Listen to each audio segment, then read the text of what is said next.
ان الحمد للہ والصلاة والسلام علی رسول اللہ اما بعد فاعوذ باللہ من الشیطان الرجیم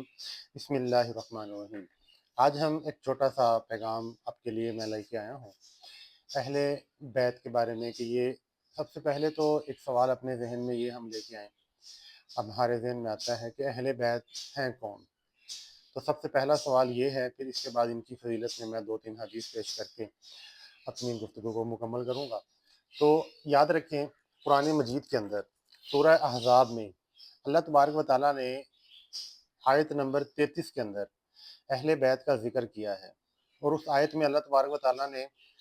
جو ڈائریکٹ کلام کیا ہے وہ اللہ کے نبی کی بیویوں سے کیا ہے، ان کو پاک رہنے کے لیے، ان کو جب بھی گھر سے نکلنا ہے تو وہ زمانہ جاہلیت کی طرح اپنے اس طریقے سے نہیں نکلنا، اپنے آپ کو سمیٹ کے۔ اور جو آخری آیت ہے، اس آخری حصہ ہے اس آیت کا، اس میں اللہ تبارک تعالیٰ نے فرمایا ہے کہ بے شک اللہ تعالیٰ آپ لوگوں کو پاک کرنا چاہتا ہے، اے اہل بیت، بالکل پاک صاف کرنا چاہتا ہے، کیونکہ اسلام جس اللہ کے نبی کے بعد جو تھا وہ آپ کی جتنی آپ کو پتہ ہے کہ تقریباً 9 کے 11 کے قریب ازواج مطہرات ہیں، تو پھر وہ آگے اسلام کی انہوں نے بہت زیادہ تبلیغ جو ہے وہ کی ہے، تو پھر اللہ تبارک و تعالیٰ نے کسی قسم کا کوئی جو شغاف ہے یا ان کے اندر کسی قسم کی کوئی کمی جو ہے وہ رہنے نہیں دی۔ تو اس قرآن کی آیت سے یہ سمجھ میں آتی ہے کہ سب سے پہلے نمبر پہ اہل بیت جو ہیں وہ اللہ کے نبی کی بیویاں ہوتی ہیں۔ تو دوسرے نمبر پہ ایک موقع آیا، واقعہ نجران، اس میں کو ہم کہتے ہیں کہ ایک وفد آیا تھا عیسائیوں کا، یہودیوں کا، انہوں نے اللہ کے نبی سے مباہلے کا چیلنج کیا تھا کہ ہم آپ سے مباہلہ کرنا چاہتے ہیں۔ تو اس موقع پہ اللہ کے نبی نے اپنی فیملی کو لے کے آئے تھے، تو تب اللہ کے نبی نے ایک بڑا مشہور واقعہ کہ آپ نے ایک چادر لی تھی، اور چادر میں حضرت علی رضی اللہ تعالیٰ عنہ، حضرت فاطمہ رضی اللہ تعالیٰ عنہ،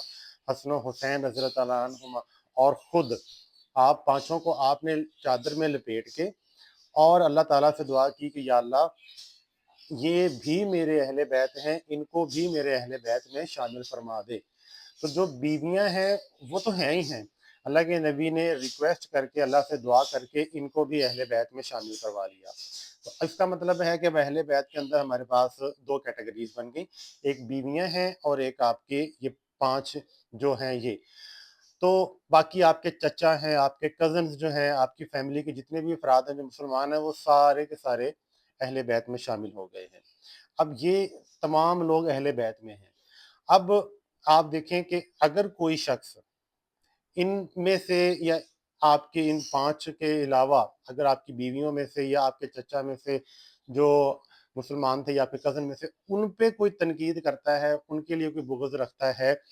تو اس کی سزا کتنی بڑی ہے، اس کا نقصان کیا ہے۔ ایک حدیث آتی ہے مستدرک الحاکم کے اندر، اللہ کے نبی نے فرمایا کہ اگر ایک شخص خانہ کعبہ میں جو حتیم کا ایریا ہے وہ، یا حجر اسود سے لے کے مقام ابراہیم تک بیچ میں بیٹھا رہے اور ساری زندگی وہاں پہ بیٹھ کے وہ عبادت کرتا رہے، قرآن پڑھتا رہے، نمازیں پڑھتا رہے اور روزے رکھتا رہے، یہ کتنی بڑی فضیلت والے اعمال ہیں یہ۔ لیکن جب وہ اللہ کے سامنے پیش ہوگا تو اس کے دل میں اہل بیت کا بغض ہو،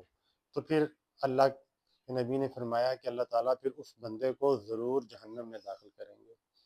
اگر اہل بیت کا بغض لے کے کوئی بندہ اللہ سے کے سامنے پیش ہوتا ہے، تو ایک تو یہ فضیلت ہے اہل بیت کی۔ اب اہل بیت میں جو ہمارے ہاں زیادہ مشہور ہیں وہ یہ 5 ہستیاں ہیں، امام حسن و حسین ہے، فاطمہ اور حضرت علی، یہ تمام صحابہ کرام رضی اللہ تعالیٰ عنہ۔ یہ اب ان کی فضیلت جو ہے وہ انتہائی زیادہ ہے، انتہائی زیادہ فضیلت ہے۔ اس میں حضرت حسین رضی اللہ تعالیٰ عنہ جو ہیں ان کی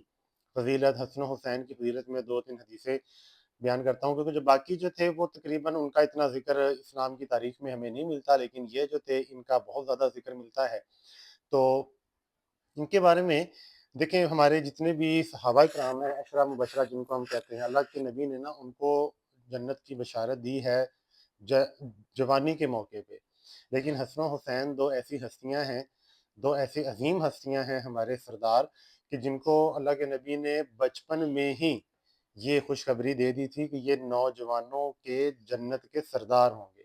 سبحان اللہ۔ تو یہ اس قدر ان کو بچپن میں ہی جنت کی بشارت مل گئی۔ پھر عمر فاروق رضی اللہ تعالیٰ عنہ کے دور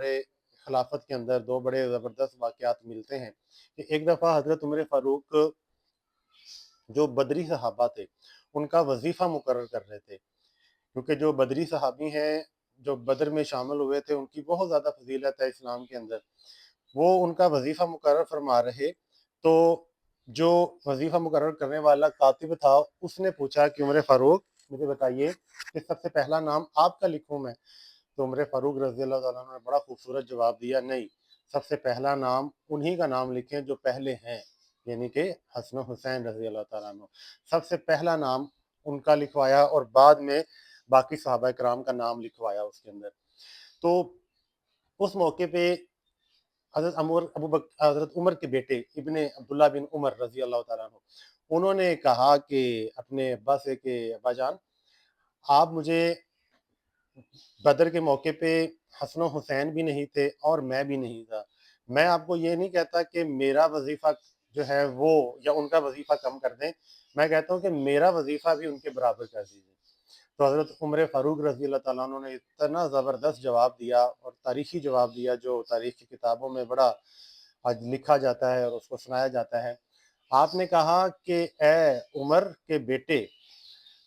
کیسے میں تیرا وظیفہ ان کے برابر کر دوں؟ تو مجھے بتا کہ تو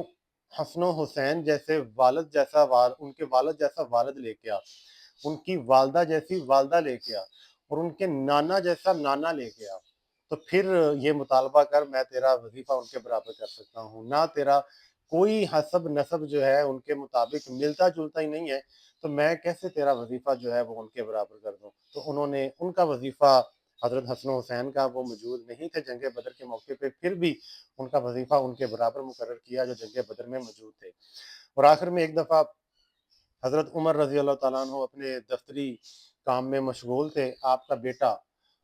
حضرت عبداللہ بن عمر وہ آپ سے ملنے کے لیے آیا اور انہوں نے آ کے حضرت اپنے والد سے اجازت مانگی کہ میں آپ سے ملنا چاہتا ہوں۔